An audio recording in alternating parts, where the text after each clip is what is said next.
Hello and welcome to Morningstar. I'm Emma Wall and I'm joined today by Ian Barrass, manager of the Henderson Alternative Strategies Trust, to give his 3 stock picks. Hello, Ian. Hello. So what's the first pick today?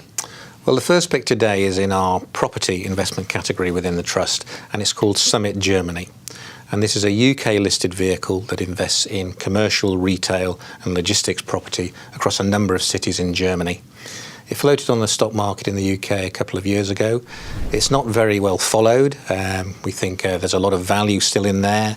The property portfolio is performing well, generating good dividend yield for investors at the Summit Germany level. And we think there's NAV growth that is going to come out of the portfolio as well over the next year or two. So we're very optimistic about that particular part of the property market. And it is difficult to find value in developed property markets, but we think this particular vehicle is very well placed to deliver good returns over the next year or two.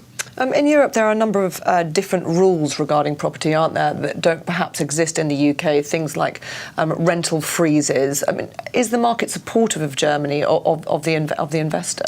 Yes, I think some of those restrictions, especially in relation to residential property in Germany, have been a restriction.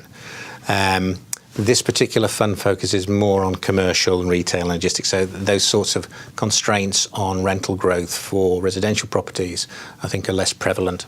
And what about the second pick? My second pick is Riverstone Energy, which is another UK-listed vehicle, and it invests using a private equity model into a number of companies that invest in the oil and gas shale sector in North America.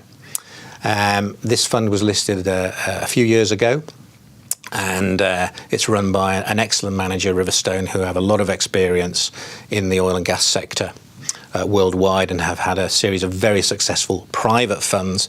And this is their first listed vehicle. They actually were beginning their investment program just at the time the oil price crashed.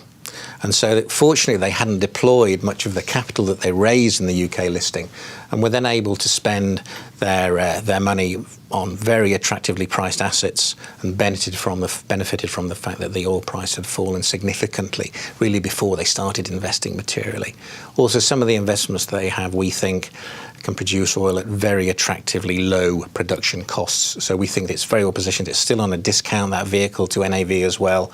Very strong manager, very good quality assets. And again, we think that's still a very attractive investment for us, although we have already made a good return out of it. And what's the third and final pick?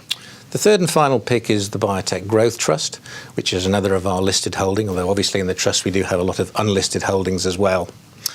We felt that the biotech sector really was hurt very hard in the run-up to the US elections, when there were questions over whether or not there would be pricing pressure put on drugs companies, and we thought it was just overdone.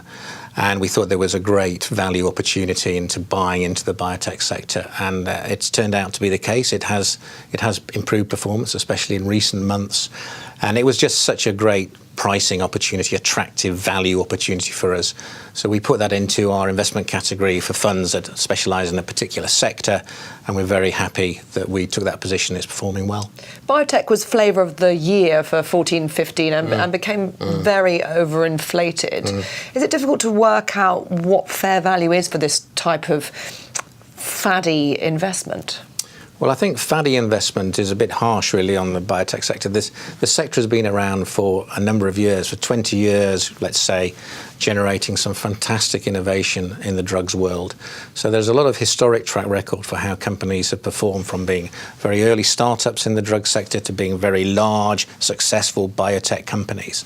So there's a lot of historic data to go by to work out whether or not these companies are valued or fully or not. So faddy, I wouldn't describe the sector as faddy. It's just one that has some fantastic companies in. The funds that we invest in, like the Biotech Growth Trust, invest in a whole range as well of biotechnology companies, most of them to the larger end of the market. So we make sure that we have a good diversified way of accessing the biotech market by going into these sorts of vehicles. We don't just pick particular stocks. So we have a nice diversified spread of different types of biotech company at different stages of development as well. Ian, thank you very much. This is Emma Wall for Morningstar. Thank you for watching.